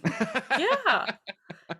And you've already seen Night of the Lepus. You might not Night need of to the watch it Lepus. again. If I did a year of Janet Leigh, I would not revisit this. Maybe if I found the commentary track by the comedians for 90 minutes, I think I would watch it with that track. I think that would be fun. Maybe this is like a communal movie. You need more people around you so you can all like laugh at it and Yeah. kind of the absurdity of that versus like being alone. But yeah, I wrote the big problem with this movie is it takes itself too damn seriously. Yep. I just felt like it didn't need to be a comedy, but it's so ridiculous. Like we need it to be a little bit more tongue in cheek. I mean, come on. Yeah. No, I agree because like it's just that weird line between a wink to the audience of like we've created these monstrous rabbits and now we have to deal with it, and like having some jokes here and there would be nice versus like this is the worst thing that has ever I know. happened and we can't tell the police because it'll affect the university, so eventually it spirals out of control. There's no humor. There's no like, can you believe this? Like, this is kind of crazy. There's just it's just, this is something that's happened before and we have to deal with it. And let's put our thinking caps on. And I'm like, what, this is insane. That there's not like at least some like, wow, can you believe this? No, and I mean it's so interesting to me that the film hinges on a moment of like parents not watching their child in the Yeah, same room, the same right. small room, because the daughter switches the control group with the experiment group because it's her favorite bunny, and then like not 5 minutes later she loses it, Hmm. um, and there's no consequences for that for her personally. Yeah. She never gets in trouble. Um, I'm just like you by her actions, she like committed the deaths of so many people. Yeah, Does that exactly. weigh on this little girl's mind? Probably not. She doesn't seem Yeah. to have a thought in her head. Yeah, I mean, no one's really well written in this, but the kids really are just toss away characters. Like, there's no. I mean, compare this to like Halloween. Like the kids in Halloween are so interesting. Like, you really Hmm. come to identify with them, and you want them to be okay with their small amount of screen time, like Tommy Doyle. And then here, there's just like there's nothing coming through with the kids. Like, there's just like, okay. I'm not, I'm like, in a horror film I want to root for someone in the movie. Like I don't want to be Yeah. rooting for the villain. Like if I'm rooting for the bunnies to massacre this town, the movie is not doing its job. I don't know. But yeah, I mean, it's fine. You know, like it's fine. It's not the worst thing I've watched. There have been 5 or 6 films for this podcast I've watched that were so deadly dull, I wanted to Hmm. turn it off, and I just kept watching it because I felt that would be disrespectful to my guests to say, "Well, I watched the first 20 minutes and then I turned it off." What do you think? I do think it is my job to watch the whole thing, but yeah, this is not great. Definitely not a banner movie for horror, but interesting. So what would you give it? What, like a 6 out of 10, like somewhere in that range, or lower than that? Um, 5 out of 10. probably somewhere around that because I use Letterboxd, so I always think of Use my letter ratings out of 5 stars. 5. Yeah. Okay, So yeah, I think I gave it it might have been a 2.5 or two a and a half out of 3 five. or 3 Okay. because I have different ratings with horror movies. Yeah, I'd give this like a 3 out of 10. Like if I was really being kind, I could maybe bump it up to 2 out of 5 stars. Like maybe I'd give it 2, but I don't know. That feels a little too generous because there's really not a lot in this that I admired. Like it just felt kind of like I feel like there's a better movie in here. I think at the I very agree. least, the last half hour, if you were going to take this deadly seriously, they could have gone a little bit further with like the intensity Hmm. and more attack scenes and putting Janet Leigh's character in peril more. And we don't really get that. And I'm like, come on, if you're going to be this serious, like try to make it scarier than this. Like, come on. And then it ends in that ridiculous electrocution scene. And then we get like a coda of like Janet Leigh and like they're like with the kid, they're like walking down a dirt road, and then the camera pans over and zooms in on a pair of rabbits, and then it roll credits. Well, even before that, like right after the killing, you get the professor guy, or you get one of the characters playing football, like all Yeah. American, back Oh, to right. And they're normal. like, oh, And and they're that, like, how's the ranch doing? Oh, I've heard coyotes up in the hill. I've seen a couple rabbits. They're not crazy though. Everything's fine. don't they Uh, point to like there might be a new infestation somewhere far away, but it's nothing to worry about right now? Don't they like point to like there might be another coming of the I rabbits? don't think they even did that. It felt very much like Everything's uh fine. the conservative return to normal family values American West. Yeah, it ends on a freeze frame of rabbits and then roll credits. I'm just like, no, no, no, movie, no. Come on. I think it was really trying to do what the birds did, where it just ends on that shot of the birds. It's not a freeze frame Yeah. because it's like, now you will be scared of birds. And it's like, I'm not going to be scared of rabbits. You did not fulfill that. Yeah, if you're looking for a really great classic animal horror film, something in that realm, The Birds is just so much better, like in So every much better. respect. Yes, it looks kind of silly at times with the 1963 visual effects, but other than that, The Birds. I did a Hitchcock class once a few years ago. Like we were doing some writing projects and we watched 3 Hitchcock films, and the one that doesn't work very well for students today is The Birds. It's a little slow. The Mm. effects don't land. But if you're a Hitchcock fan, if you like older horror films and things, I do think The Birds is a really terrific film. Like I really love that movie. Like the tension that builds over the course of that film, and the kind of tension you don't really see in Night of the Lepus. No, for a long time, The Birds was actually my favorite Hitchcock Oh, okay. film because, like, a few days after watching it, I was so aware and nervous of birds around me. That's right. I was like avoiding walking under them. Yeah. And also Tippi Hedren's performance in it is just So good. fantastic. Yeah, I had the opposite with Night of the Lepus in that after I watched this movie, right before it got dark, I took my dog on a 30-minute run, and we live on a golf course, and there are bunny rabbits everywhere. Everywhere. I want to say I've taken my dog on this run 40 or 50 times, maybe more. And yesterday, as the sun was going down and night was coming, like I have never seen so many rabbits on a run with my dog in my life. I mean, there must have been 30 of them, maybe more. At one point, my dog stopped because there was a rabbit on the left and a rabbit on the right. And my dog didn't know which one to chase after. And I'm just like, if Night of the Lepus had done its job, I would have been a little bit more afraid of these rabbits attacking, at least, if not me, my dog. But that didn't happen. No, they're just doing their rabbit business. You're Yep. just walking your dog, and life goes on. And I'm like, this all comes down to rabbits are not scary or menacing at all. And if you're going to keep them looking like rabbits in the movie, it can't be scary. And you can't take it this seriously for it to work. Right. Yeah. I mean, it's because it's a lot of people keep rabbits as pets, right? So then you're like, Right. oh, what about dogs? What about cats? And I'm like, half the time in films where they're the antagonist, they get deformed in some way. So we already talked about Cujo, but like Yeah. Pet Cemetery, Pet Cemetery.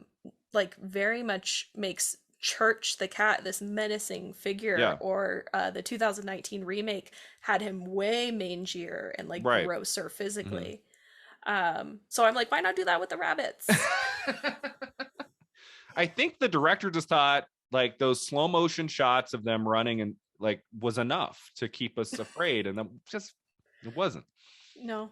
So It was anyway, entertaining. yeah, it's been really fun to talk about this cheesy movie with you. I hope if I watch it again to watch it with that comedian commentary, because I think that could be very entertaining. I think that's going to be a lot of fun. But so that takes us to the final two segments, Karley. So the first one's called the Divine Double Feature. If you could pair this movie, Night of the Lepus, with something more recent, something more modern of the last 20 to 30 years, let's say, like what would you go with? Okay, When this one so ends, what do we put on next? I wrote down 5 suggestions. Wow. 6 in a row. Let's do it. Oh, okay. And they all have very different vibes. Okay. Because the 2000s has been very interesting for animal horror.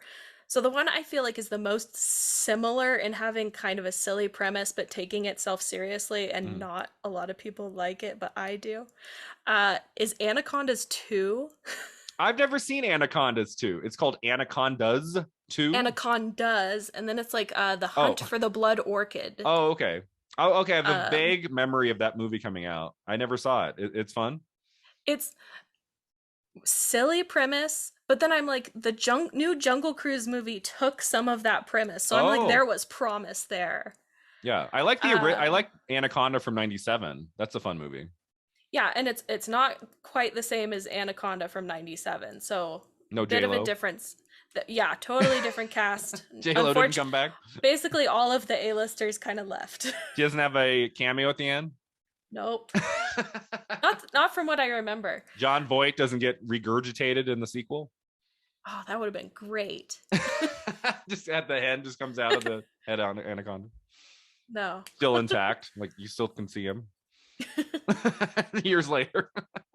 Ugh. That's the best part of Anaconda, when he winks after he comes out of the Anaconda smell. And he's got all like the gunk over his face. He just winks at Ice Cube, I think. That's what Night of the Lepus needed. It needed a wink. We needed like that scene of Janet Leigh like by the motorhome. I was like, we need something really cool to happen in this moment, and nothing does. I'm like, come on, like have her say a line of dialogue that lands, or like, you something rabbits, take this gunshot, like something like that would have been so awesome. It would have bumped up my rating. That would have bumped up my rating too.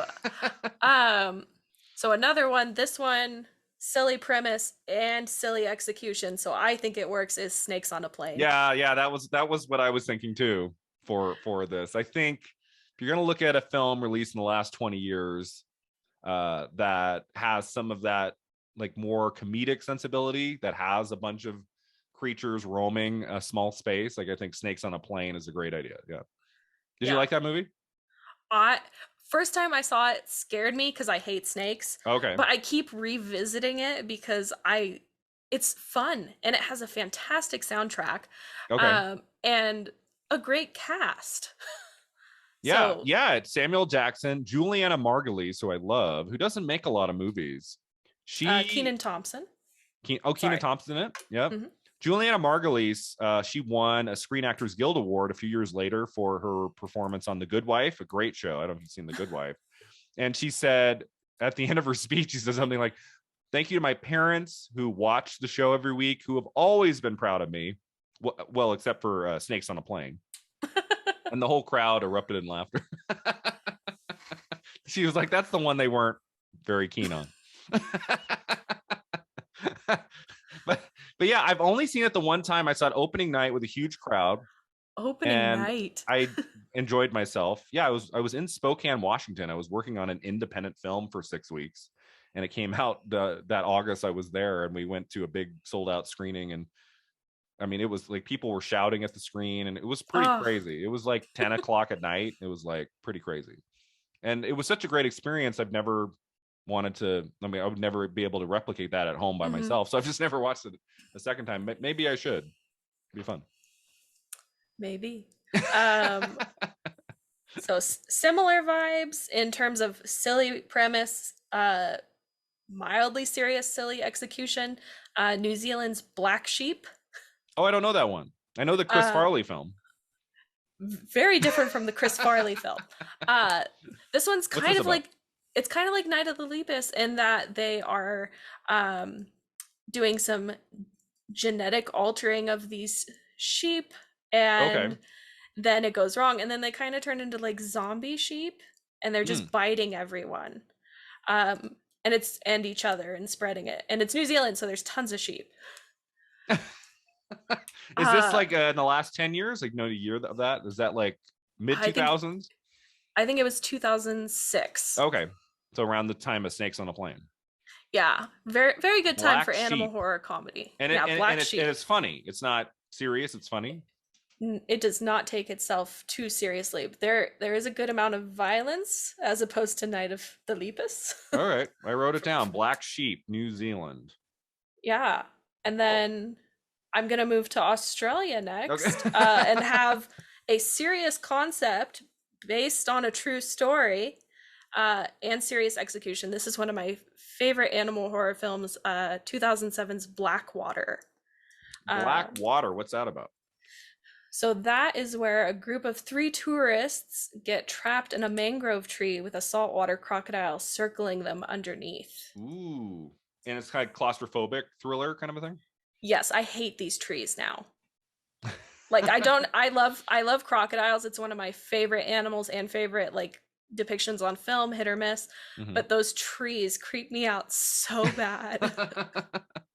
That's awesome. Black Water from Australia. What year was that? That's also mid 2000? 2007. Yeah. 2007. Okay. Uh and then I'll jump to 2019 and say Alejandra Aha's, excuse me, Mhm. Crawl. Oh, Crawl. Yep. So last year we did an episode on Willard, which was the first movie in the Ben franchise, I guess you'd Mhm. call it, about the killer rats. And we our end segment was on animal horror films, and of course I talked about Jaws and some of the big ones, but I was like, what has come out in the last 10 years? It's kind of an animal horror film, and I had just seen Crawl, which was fantastic. That's a great choice. Fantastic. We get a lot of shark movies recently. Mm. There's one coming out soon. Silly premise, looks interesting, called Shark Bait, which is like Shark Bait. yeah, it's a group of friends trapped on like a ski-doo in the middle of the ocean. Does this have a trailer? It does have a trailer. The trailer's why I'm kind of sold on it. I'm like, this could be so bad and stupid, or I'm gonna enjoy myself. That's awesome. Because my choice, I went with a more modern shark movie. Because I was trying to think of like, well, I didn't want to just talk about Crawl again because I wanted to do something that's kind of like an animal creature of some Hmm. kind coming after humans or a human. Yeah, those are all great choices. A film I've never talked about on the podcast before that I really liked was The Shallows from Oh, 2016 with Blake Lively. That's more so of like good. one person versus one creature kind of a thing. Hmm. But speaking of these kind of claustrophobic horror films where they're like stuck in one place for the entire almost the entire movie, uh, only cost 17 million, and the shark looks really great in that movie.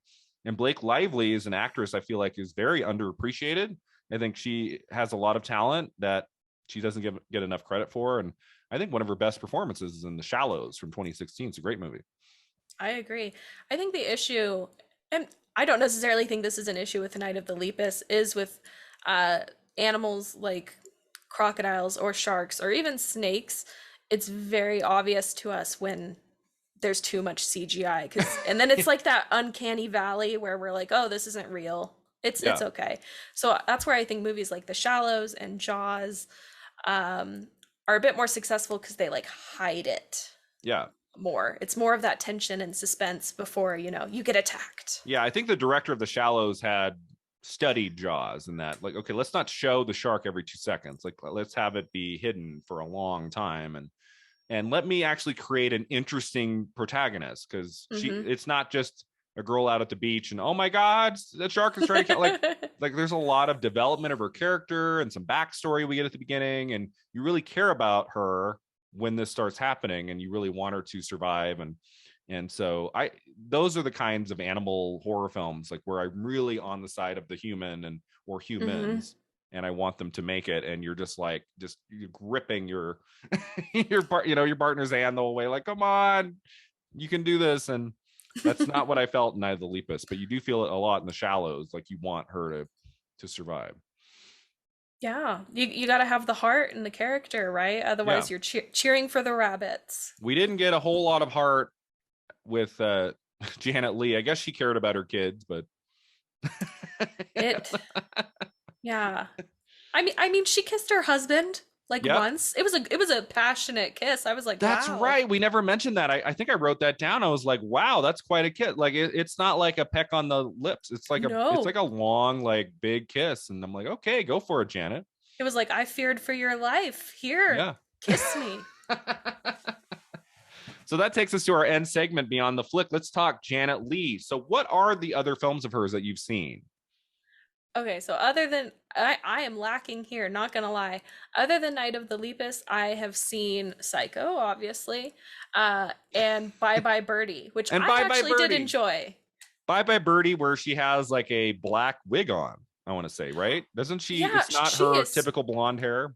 No, she's brunette. It's She's I, w- I brunette. was re I was rewatching scenes from it last night because I was like, Bye is Bye this Birdie. what I enjoy? And yeah, it's I think it was partly to differentiate her from Anne Margaret, Right. who was blonde in the film. Yeah. Um, Sometimes that happens when the casting director, the director, they hire two actors and they have the exact same hair color. One of them usually has to change it. That happened on Scream. See, we always go back to Wes Craven on Film at 50. I should just call this podcast Wes Craven Love. but Movies with Wes Craven. but yeah, so that movie, Nev Campbell had the brunette hair, and then Mhm. Rose McGowan is naturally brunette, and I think their hair Oh yeah. was pretty similar. And so Rose McGowan for Tatum went blonde.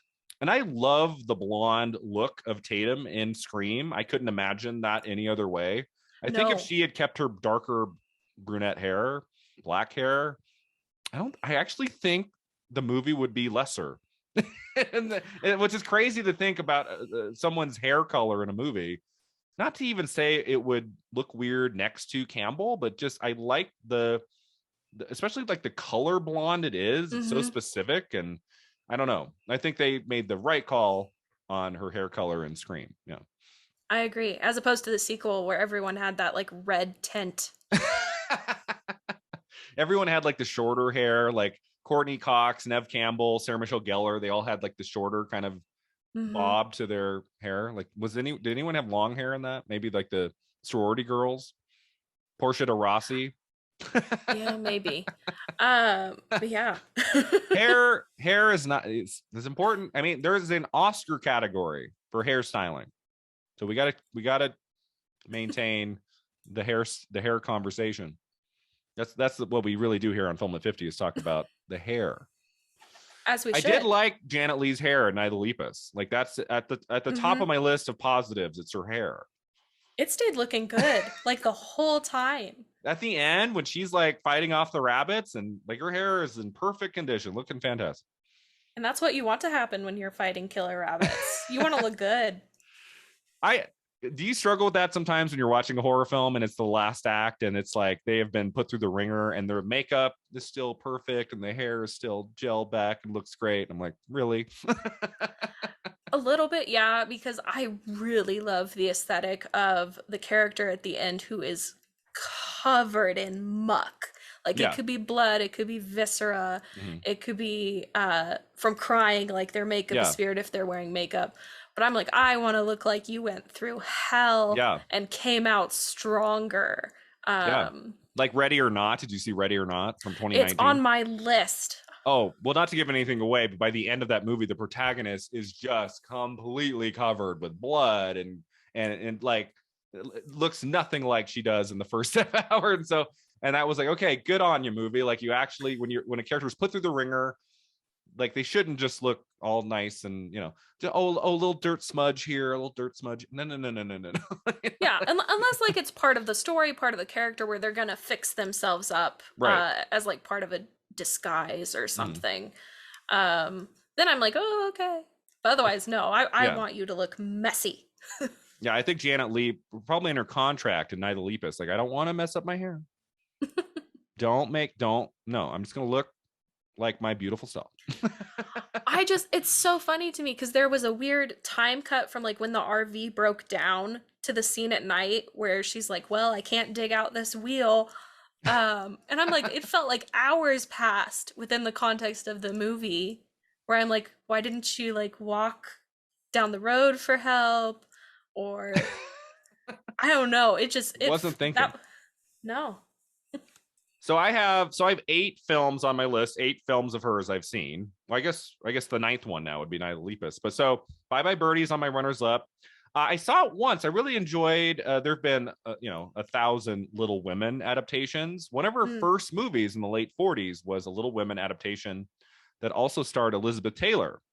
Oh. And I've enjoyed all 4. There's one in the '30s with Katharine Hepburn. There's one in the '90s with Winona Mhm. Ryder. The recent one was Saoirse Ronan. They're all great, and I really like the one in the late '40s. It's beautiful Technicolor, great production design. And Janet Leigh is one of the 4 sisters. I can't remember which one she plays, but that was like one of her first films. I want to say like maybe one of the first 5 or 6 she was in, and she's really great in that. Bye Bye Birdie's great. Harper with Paul Newman, a mid '60s film, really terrific. I love The Fog by John Carpenter.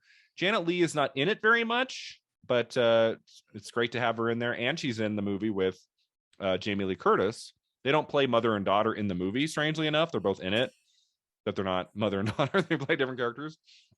And then I have to give a shout out to Halloween H2O from 1998. Do you like Halloween H2O? I Or haven't no? got to that one yet. Oh, okay. Um, It's really the Halloween franchise is very strange, right? I yeah, mean, because isn't it constantly like it's a different choose timelines? your own adventure of which way you want to go with the sequels, because there's like 5 different avenues you can go. Like you can do like Halloween 1 and Halloween 2 from '81 and call it good. You could follow Halloween 2 with Halloween H2O. Halloween H2O is technically a sequel to the second one because they do mention some events that happened in the second one. And Halloween H2O has a finality to the ending where you could just end it there. But then there's Halloween Resurrection, which is this terrible sequel that came after. There's Halloween 4, 5, and 6, which go in a different direction of story with different characters. There are the remakes by Rob Zombie. And then they redid, Mm-hmm. then they did a reboot in 2018 with Jamie Lee Curtis. That's a direct sequel to the original from '78 that disregards every other sequel that came before, including Halloween 2 from '81. So there's just all of these weird avenues, and H2O exists in this very strange middle ground. It comes right after Scream, so it's got a little bit of that Scream kind of vibe to it, a little tongue in cheek. But it's great to see Jamie Lee Curtis back in the franchise, and she's fantastic in it. And about halfway through the movie, we get a cameo with Janet Leigh, who plays like her secretary at the school she works at, Oh. and they have this talk that is sublime. It's very, I mean, she's Janet Leigh says things like, "Miss Tate, if I can be maternal for a moment, I would like to talk to you about something." And it's got like lines like that. And then she says, it's Halloween. Everyone's entitled to one good scare, with the same line from the original. And then at the end, she walks away as the Psycho music comes in, as she walks to her car that she was driving in Psycho. I Oh. mean, it's like there's like 10 movie in jokes pumped into a 2.5 minute scene of dialogue that I guess to some might be too much, but I adore that scene from that movie. It's so great. And to see like and she passed away just a few years later. It was like her last big movie role. And just to have a scene of mother and daughter Mm-hmm. in a Halloween sequel like that, Janet Leigh from Psycho, Jamie Lee Curtis from Halloween, and to see them interact for a scene like that with all the in jokes, I adore it. So it's worth checking out for that. But my three favorite movies would be number 3, Touch of Evil. You need to see Touch of Evil, Karley, from 1958 by Orson Welles I'm writing with it down. Charlton Heston. It's got one of the most famous opening shots in movie history, an early example of a long tracking shot that Oh, ends with an explosion, and it goes like the opening credits go over, and it's like one of the most famous, especially of the 50s, which is not a decade necessarily known for, not amazing quite. mastery of like cinematography and technical. And obviously Hitchcock was doing great work in the 50s, but it's not a decade we normally think of like really cool, innovative camera shots. We get one in Touch of Evil. Great story, superb ensemble cast, kind of got like a Western vibe. It's got a thriller vibe to it. Great story. It's my favorite Orson Welles movie outside of his original, his first film, Citizen Kane. Like he had his ups and downs in his career, but not everyone remembers. Like he it wasn't just Citizen Kane. Like he made some great work, and especially Touch of Evil should be on that list. My second favorite film is The Manchurian Candidate from 1962. Have you seen that? You haven't seen I that one? I haven't. I saw it on the list and I was like, oh, that's a good one, probably. I would say, if there was, after our conversation, if there was one Janet Leigh movie for you to watch, it's The Manchurian Candidate from 62. Frank Sinatra, Angela Lansbury plays like this wicked Oh, mother, like this like against type evil character I love her. that got her an Oscar nomination. And they did a remake of it in Hmm. 2004. Meryl Streep played the same role in the 2004 remake, and Denzel Washington's in it. I really like the remake. It's actually pretty solid, but it doesn't beat the 62 original. It's just got such an amazing cast, really intriguing kind of political story with some menace to it. And it's the Lansbury performance that you take with you. It's great. But Janet Leigh is also part of that cast, and she's terrific in it. And then what do you think my number 1 choice is? Well, you haven't mentioned Psycho. I think, I wish every actor got an iconic classic film the way Janet Leigh got with Psycho. I wonder if Janet Leigh, if Alfred Hitchcock had cast someone else as Marion Crane in Psycho, I don't know if Janet Leigh's name would be mentioned as much as it is to this day. I think Janet Leigh needed Psycho to really keep her name in the conversation of film history, because that's kind of her one iconic film role and famous movie that everyone still watches and talks about to this day. And the fact that she's killed off 40 minutes into the movie in such a random, unexpected way, it's one of those key moments of cinema history that you can't not talk about when you talk about the history of horror. Because before 1960, horror films did not look like Psycho, did not No. actually have real people as the villains, and be so contemporary as it was. And no movies were killing off the famous name in the movie, which Hmm. was Janet Leigh. People knew of Anthony Perkins. He had been Oscar nominated before. He had been in some semi big movies before Psycho. So it's not like nobody knew who the rest of the cast was. But in 1960, Janet Leigh was the big name of the movie. And it was Hitchcock's idea. He's like, let's get a name for that role, and people will not expect her to die.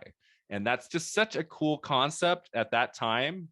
And, regardless of even that moment, like that movie is just still to this day so powerful, so magnetic with its pacing and its storytelling, and just the power of that shower scene.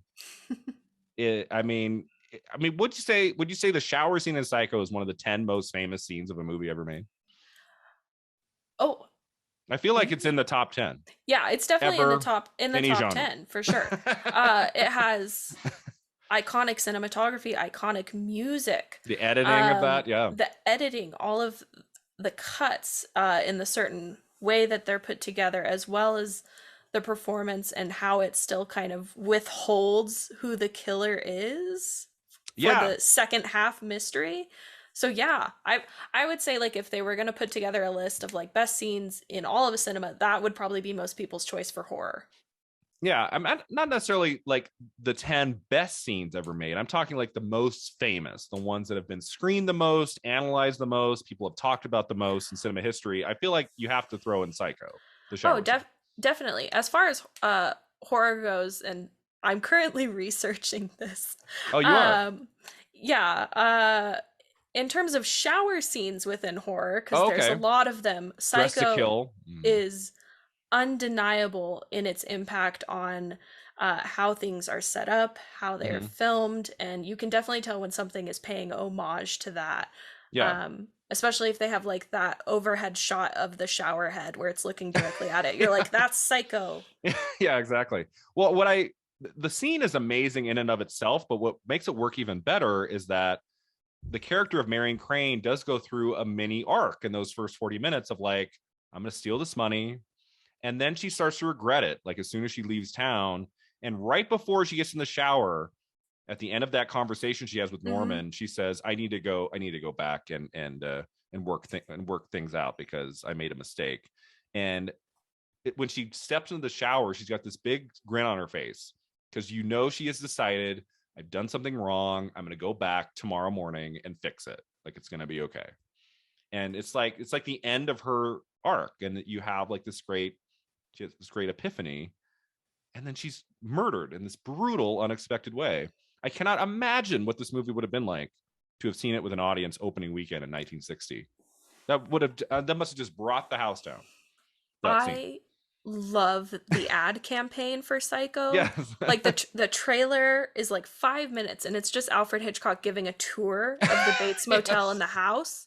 But then also all of the signs they had outside the theaters when they were showing it where they were Mhm. like, don't tell people what Don't happens. tell the what happens, and you were not allowed in the theater after the movie had started. I guess in 1960 it was common practice for people to just wander in and out of movies after it had started, and he said if someone walks into this movie halfway through, they're going to Yeah. ask, where's Janet Leigh? I want my money back.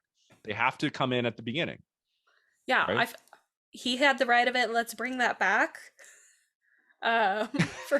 For movies that are very spoilery, I guess. Oh yeah, Um, I still cringe. What did I see the other day in the theater? And there were like 10 trailers, commercials, so 30 many minutes, trailers. 30 minutes in, the movie starts.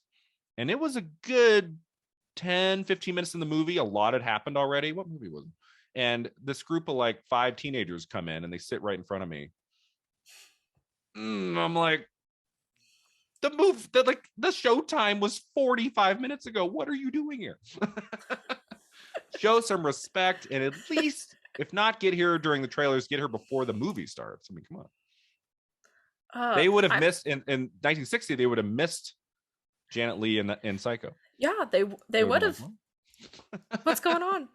This mentality of like, oh, I can just walk into a movie 15 minutes after it started. No, no, no, no, no, no, no, no.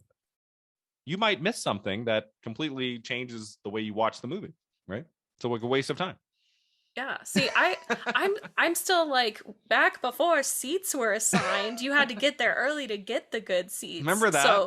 So I'm like I still have that mentality where I'm like I want to be there at least 15 minutes early uh and Yeah. like get comfortable and so I can't even imagine. I would have such anxiety of walking into a theater that late and Yeah. jumping back to Psycho. I think Janet Leigh portrays anxiety so well when she's driving Oh yeah, from like the the camera city to the close. hotel and it's just her thoughts going. And you're like, I would be Yeah. so nervous. And she's like, oh my God, is a cop behind me? Does he know? Yeah, my favorite part of that is when she's imagining what they're saying and she gets this like cheeky grin. She just starts like smiling, like this sinister smile, like, oh yeah, they're gonna be so upset. Like that's why it's such a great arc, because there is a Hmm. moment where she's like, I'm happy I've done this. This is a great idea. Needed to get out of there. But then it's like in talking to Norman, she's like, this is not a good road I'm going down here. No pun intended. And I need to go back. I think this is a red flag. Let's go back. She's like, I'm Uh, sorry, I didn't mean to seem uncaring. And she suggests, have you thought about taking your mom to a mental institution? I think you need to get rid of mom. He's like, that's what they all say, the nut house. And she's like, and he's just Anthony Perkins plays that role so sweetly. You have no concept of that this guy could actually murder somebody. Like, it just doesn't seem realistic. Yeah, he just seems kind of like awkward and a person who spends Yeah. most of their time alone. I'm I feel like after two some odd years of isolation, I can maybe relate to that. Yeah. Where I'm like, I don't know how to people anymore. Do you like my birds? Yeah. Can What do I you think make of you my a stuffed bird? sandwich? Yeah. I don't know if I would have eaten that sandwich, like made by a stranger at his like middle of nowhere motel. And That doesn't have a built-in restaurant? No. and it's not a restaurant. It's like he No. just goes up to his house and makes her this. I'm like, I would not And eat the that. milk. And like a whole glass of milk. Like, you eat like a bird. Just every choice made. I love like the subtle things, like the opening. She's got a white bra on when she's like Hmm. having her affair, and then she's got a black bra on when she's deciding to steal the money. It's like the color of her bra signifies like the darkness in her mind of what she's about to accomplish. I mean, that kind of like those little choices I think are so brilliant. And the Hmm. way she plays the scenes with the cop are great, like her just like panic of like, hi. You know? And just like, get me out of here. And the actor who plays that cop is so fantastic in Psycho. He's so menacing, he's so intimidating, and the way he's just standing across the street watching her, she's like, oh crap, I gotta get out of here. Just every moment. I mean, and the problem, I mean, if there's one issue I have with Psycho, is that I don't think the movie is quite as good after she leaves the movie. I think that the scenes with Janet Leigh are the best scenes in the movie. And Hmm. after she leaves, instead of it being a 10 out of 10, it's a 9 out of 10 for me. So I would agree. still amazing, but her scenes are the most powerful to me, like her section. Yeah, I think that's why I really struggled with Psycho at first. I had to watch it multiple times to like really kind of get what people saw in it.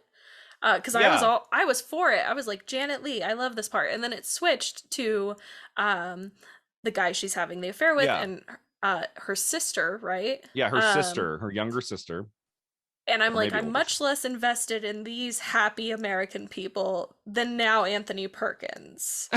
Um, Yeah, I mean, the killer becomes kind of the protagonist in a way. It's such a weird story structure because, like, in the scene when he's watching the car go down in that swamp, and mhm. it stops, and he gets a panic, and we, the audience, are like, keep going down, which is such a weird thing to think because we've been on her side for 40 minutes, and then all of a sudden we switch over to his side. We don't want the car to stay there. Someone will find it. It's like, why are we rooting for Norman here? Well, I think it's because we have this background villain we don't see of his mother, Yeah, right? And we're like, oh, she did it. we think he's not great, or he's just doing this to protect his mother. How sweet. Yeah, Um, and she's just this menacing figure until the end, right? yeah. And it's not just the shower scene. It's not the only famous scene. I mean, The the chair detect the turn. the chair turn at the end, and the detective getting slashed across the face and tumbling Hmm. down the stairs is great. And then the chair turn at the end. I love the way the sister, played by Vera Miles, she like whacks that light, and then the light like Oh, swings across the camera, and then you see shadows going across the skeleton. mm-hmm. It's like such a brilliant, like, Hitchcock was like, okay, got to hit the you got to hit the light in such Do a it way again. that it does it, Again. and it's just so great. And I mean, if that was the only movie Janet Leigh ever made, she'd be in cinema history. But as I said at the beginning, she is in dozens of titles, especially in the late 40s and the entirety of the 50s, that I have not seen before. So I have a lot to discover with her career. Most of you have probably seen Psycho. If you haven't seen Touch of Evil or The Manchurian Candidate from 62 and Touch of Evil from 58, check them out. Terrific films, terrific Janet Leigh performances. All right, that's all I got, Karley. This was so much fun to have you on Film at 50 today. As we wrap up here, Karley, I'd love for you to tell our listeners if you have anything you'd like to promote, or like any of your writings on the web or anything, anywhere you're online, you'd like to tell our listeners where they can find you. Yeah, I'd love to. Listeners can follow me on Twitter. It's Okay. Karley Pardue, my name. Oh, you got to And just be your name. You didn't have to add a it's a 2 or a 7 or something. no. It's that's the benefit of having a weird spelling That's awesome. and a odd last name. Um, and then I also have my blog, which is readingmalone .wordpress.com. Okay. And every October I review at least 60 movies. So 60 yeah, in October. Oh, yeah. wow. This year I will have hit gonna do quick math in my head. I think it's 320 reviews since I started. Wow. And it's all horror films you talk about? Yep. Oh, cool. Oh, it was so exciting to have a horror buff on. I don't, sometimes I have a guest on to talk about a horror film and I get the sense about halfway through, I'm like, I don't know if this person really loves horror films the way I do. And clearly I could tell this whole conversation that you adore this genre the way I do. And we could talk for another hour. It's been so much fun. So check out, so everyone check out her blog and her Twitter. And thanks so much for being here, Karley. It was a huge thrill to finally get you on the podcast, talk to you about a horror movie. It's been so much fun. Thanks to all of you for listening. You can find us online at filmat50.com. We're on Facebook, Twitter, and Instagram. And check out my new YouTube channel, Brian Rowe Video. I sometimes talk about horror films, but it's mostly about the Oscars. Later this year, I'm gonna talk about some classic Oscar races in the horror realm, like Carrie 1976. The race with Sissy Spacek will be coming up soon, and lots of great stuff to come. So check that out at Brian Rowe Video. New videos posted every week about Oscar history. Until next time, remember, 50 never looked this good.